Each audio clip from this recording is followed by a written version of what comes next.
Hello future officers, welcome to mock das YouTube channel. And this is Arun. இன்னைக்கு நம்ம 10ஆம் தேதி வந்த ஹிந்து எடிட்டோரியலேருந்து ஒரே ஒரு எடிட்டோரியலை ஃபுல்லாக கம்ப்ளீட்டாக அனலைஸ் பண்ண போகிறோம். ஸோ வீடியோவை ஃபஸ்ட்டில் இருந்து கடைசி வரைக்கும் ஸ்கிப் பண்ணாமல் பாருங்கள்.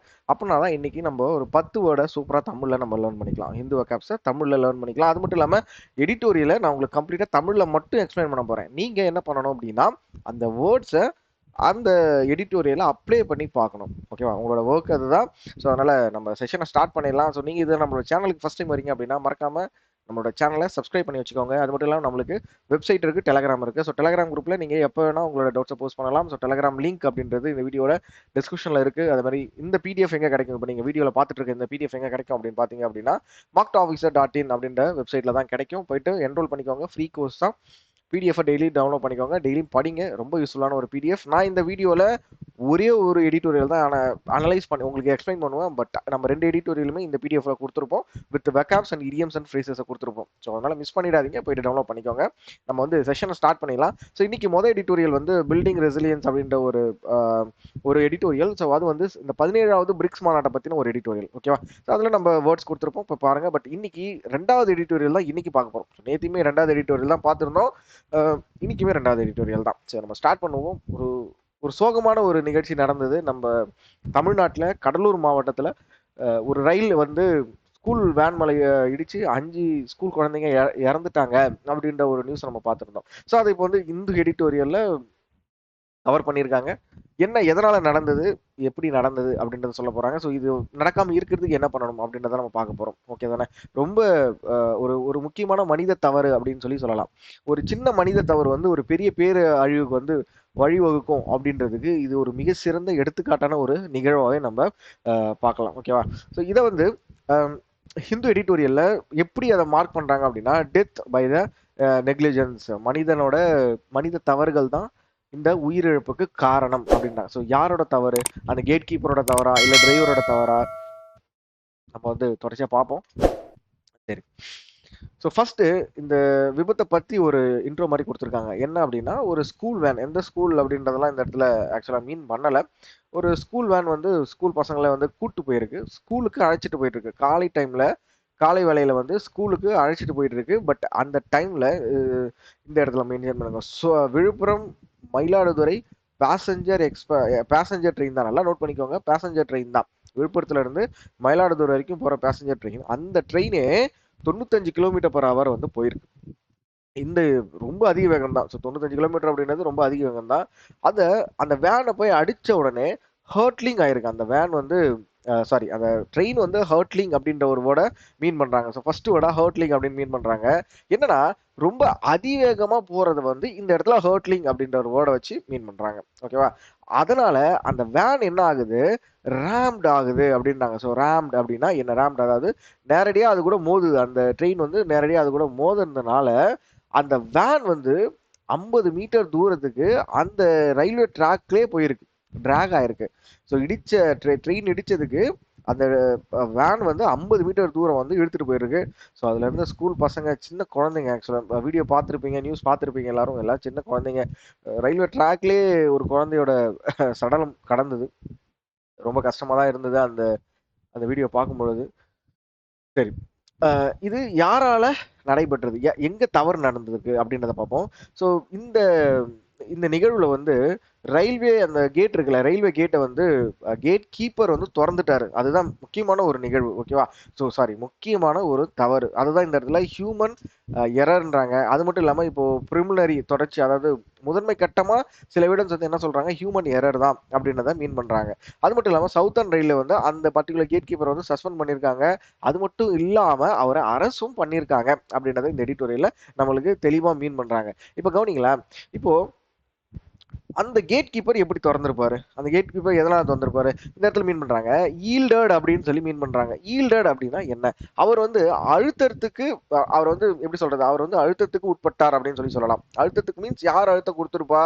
அந்த வேன் டிரைவர் வந்து கரெக்டா இப்போ வந்து 9 மணிக்கு ஸ்கூலுக்கு போகணும் அப்படின்னா இவன் லேட்டா கிளம்பியிருப்பான். இவன் எங்கேயாவது ஸ்கூல்ல பசங்களை பிக்கப் பண்ணதுல லேட் ஆயிருக்கும். அங்க போயிட்டு கேட்டுக்கிட்டு நின்னுக்கிட்டு நான் போயிடுறேன், 2 நிமிஷத்துல போயிடுறேன், 1 நிமிஷத்துல போயிடுறேன் ட்ரெயின் வரதுக்கு முன்னாடி அப்படின்ட்டு அந்த கேட் கீப்பருக்கு ப்ரெஷர் பண்ணியிருக்காங்க. ஸோ ப்ரெஷர் பண்ணதுனால அவரு அந்த கேட்டை திறந்துட்டாரு. ஸோ என்ன ப்ரெஷர் பண்ணாலும் என்ன வந்தாலும் நம்மளோட ஒர்க்ல நம்ம கரெக்டா இருக்கிறோம் அப்படின்றதுக்கு இது ஒரு மிக சிறந்த எடுத்துக்காட்டாவே நம்ம பார்க்கலாம். கரெக்ட் தானே?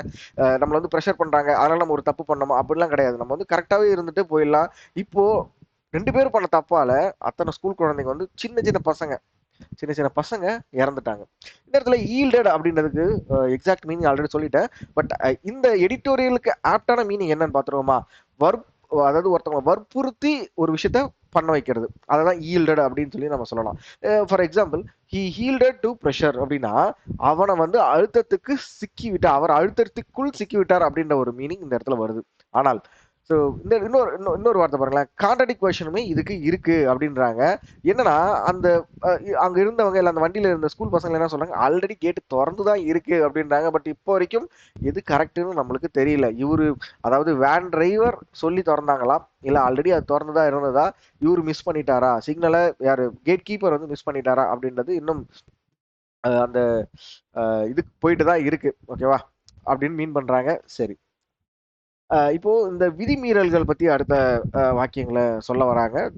தேர் are also claims that gate keeper at fallen asleep. Okay okay okay, இது வந்து முன்னாடி ஸ்டெப் தான், அவர் தூங்கிட்டாரு அப்படின்ற ஒரு விஷயமும் இருக்கு. அது மட்டும் இல்லாம சில ரிப்போர்ட்ஸ் வந்து என்ன சொல்றாங்க, he had exchange secret private number with the station master. அது மட்டும் இல்லாம சில பேர் என்ன சொல்றாங்க, அவர் வந்து சீக்ரெட் நம்பரை வந்து ஸ்டேஷன் மாஸ்டர் கூட எக்ஸ்சேஞ்ச் பண்ணிட்டாரு, indicating the train approaching to the Alappakkam. So அடுத்த ஸ்டேஷன் அந்த செம்மங்குப்பம், அதுக்கப்புறம் ஆலப்பாக்கம். அந்த ஆலப்பாக்கத்துக்கு ட்ரெயின் வந்துட்டு இருக்கு அப்படின்றத இவர் வந்து ஷேர் பண்ணிட்டாரு. ஸோ மேபி இந்த சீக்ரெட் பிரைவேட் நம்பர் அப்படின்றது ஒரு ட்ரெயினுக்கும் ஒரு ஸ்டேஷனுக்கும் அந்த பரிமாறிக்கிட்டே போகும்னு நினைக்கிறேன். அந்த ட்ரெயின் முடியிற வரைக்கும் நல்லா தான் இருக்குல்ல இது. எனக்கும் நானும் இப்பதான் ஃபர்ஸ்ட் டைம் ஆக்சுவலாக பார்க்குறேன். ஸோ இந்த ஸ்டேஷன்ல இருந்து அடுத்த ஸ்டேஷனுக்கு வந்து சொல்லிட்டாரு.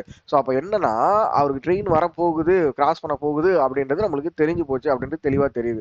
பட் இது வந்து இன்னும் அன்வெரிஃபைடு தான் இருக்கு, இன்னும் என்கொயரி போயிட்டு தான் இருக்கு அப்படின்றாங்க. ஓகேவா, இதான் இந்த இடத்துல விதிமீறல் அப்படின்ற ஒரு விஷயத்த நம்ம வந்து நோட் பண்ணலாம்.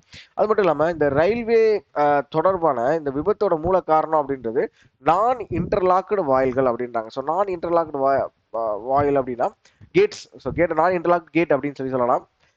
ஆட்டோமேட்டிக்காக லாக் ஆகிற கேட் இல்லாததான். ஸோ மேனுவலாக இருக்கிறதுனால தான் இந்த பிரச்சனைகள் இன்னும் இருக்கு அப்படின்றத மீன் பண்றாங்க. அது மட்டும் இல்லாம இந்த வேனு, பஸ்ஸு, இந்த ஓட்டுநர்கள் டிரைவர்ஸ் இருக்காங்கல்ல, இவங்களும் கேட் கீப்பர்ஸ் மேல ப்ரெஷர் கொடுக்குறாங்க. இப்போ திறக்கிறியா இல்லையா அப்படின்ற மாதிரி விஷயங்கள்லாம் கொடுத்து நான் போயிடுறேன், 2 நிமிஷத்துல போயிடுறேன், திறந்து விடுங்க அப்படின்ற மாதிரி அவங்கள ப்ரெஷர் பண்றதுனால இந்த இது எதுவுமே இருக்கக்கூடாது அப்படின்றதையுமே இந்த டிரைவர்ஸ் யூனியன் வந்து மென்ஷன் பண்ணியிருக்காங்க. பட் இருந்தாலும் இந்த மாதிரி விஷயங்கள் இன்னமும் நடந்துட்டு தான் இருக்கு அப்படின்றது நமக்கு தெரியுது.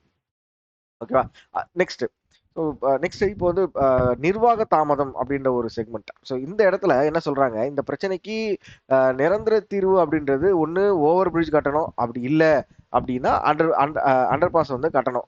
பட் இது எல்லாமே அட்மினிஸ்ட்ரேட்டிவ் பிரச்சனையினால ரொம்ப தள்ளி போய்கிட்டே தான் இருக்கு. அது மட்டும் இல்லாமல் லேண்ட் அக்யூசேஷன் அப்படின்றது ரொம்ப பெரிய பிரச்சனையா இருக்குது. அதை தான் இந்த இடத்துல மீன் பண்றாங்க. ஸோ அந்த இடத்துல ஒரு மேனுவல் ஒரு ஒரு மேனுவல் கேட் இருக்கு அப்படின்னா ஒன்று அந்த இடத்துல பிரிட்ஜ் இருக்கணும், இல்லைன்னா வந்து அண்டர் பிரிட்ஜ் இருக்கணும். ரெண்டுமே கிடையாது அப்படின்னா ஆட்டோமேட்டிக்கா லாக் வச்சிருக்கணும், எதுவுமே கிடையாது.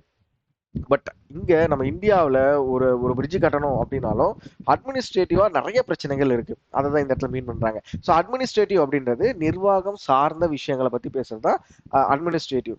ஸோ நெக்ஸ்ட் ஸ்க்ரூட்டினி அப்படின்ற ஒரு வேர்டு சொல்றாங்க. ஸோ ஸ்க்ரூட்டினி அப்படின்றது விசாரணை நடத்தப்படுதல், இல்லைன்னா வந்து ஆய்வு செய்தல் அப்படின்னு சொல்லலாம். இதுக்கு ரெண்டு ரெண்டு மீனிங் வந்து நம்ம ஆப்டா இருக்கும். ஸோ இதுக்கு தீர்வு தான் என்னப்பா? ஸோ ரயில்வே வந்து இந்த விஷயத்துல லேட் பண்ணக்கூடாது. லேட் பண்ணாம இதுக்கு என்ன அதாவது எது முக்கியமோ ப்ரியாரிட்டைஸ் பண்ணணும் அப்படின்றாங்க. ஸோ ப்ரியாரிட்டைஸ் அப்படின்றது முன்னுரிமை கொடுக்கணும். எதுக்கு? ஒன்று பிரிட்ஜ் கட்டணும், இல்லைனா வந்து நான் இன்டர்லாக்டு கிராசிங் டு இன்டர்லாக்டு கிராசிங்காக மாற்றணும். ஸோ ஆட்டோமேட்டிக்காக இன்டர்லாக்டு கேட் ட்ரெயின் வரப்போதா ஆட்டோமேட்டிக்காக அந்த இடத்துல கேட் லாக் ஆயிடும். அந்த இடத்துல மனுஷன் இருக்கிறதுனால தானே இன்னொருத்தன் போயிட்டு இன்னொரு மனுஷன் போயிட்டு வெளியே நான் போறேன், ஒரு நிமிஷத்துல போறேன், 2 நிமிஷத்துல போறேன், திறந்து விடு அப்படின்னு சொல்லி ஒரு பிரச்சனை பண்ணி லோக்கல் ஆளுங்க என்ன பண்ணுவாங்க, திறந்து விடு அப்படின்னு கேட்பாங்க. ஸோ இதெல்லாம் வந்து இதெல்லாம் இல்லாம இருக்கும் இன்டர்லாக்டு அப்படின்னா. ஸோ அந்த இடத்துல நின்று தான் ஆகணும், மனுஷன் கிடையாதா, அங்கே நின்று தான் ஆகணும் கண்டிப்பா அப்படின்ற ஒரு ஒரு விஷயத்துக்கு போயிடுவாங்க. ஸோ நம்மளுமே ஒரு ஒரு ஒரு ரயில்வே கிராசிங் போகிறோம் அப்படின்னா 2 சைடு பார்த்துட்டு அதுக்கப்புறம் தான் கிராஸ் பண்ணணும். ஸோ இது இது வந்து ஃபோனை பேசிக்கிட்டே போகிறது, பாட்டு கேட்டுகிட்டே போகிறது அப்படின்னு இல்லாமல் கரெக்டாக ஒரு ரயில்வே கிராசிங் போகிறோம் அப்படின்னா 2 சைடு பார்த்துட்டு கிராஸ் பண்ணுங்க தயவு செஞ்சு நீங்களும்.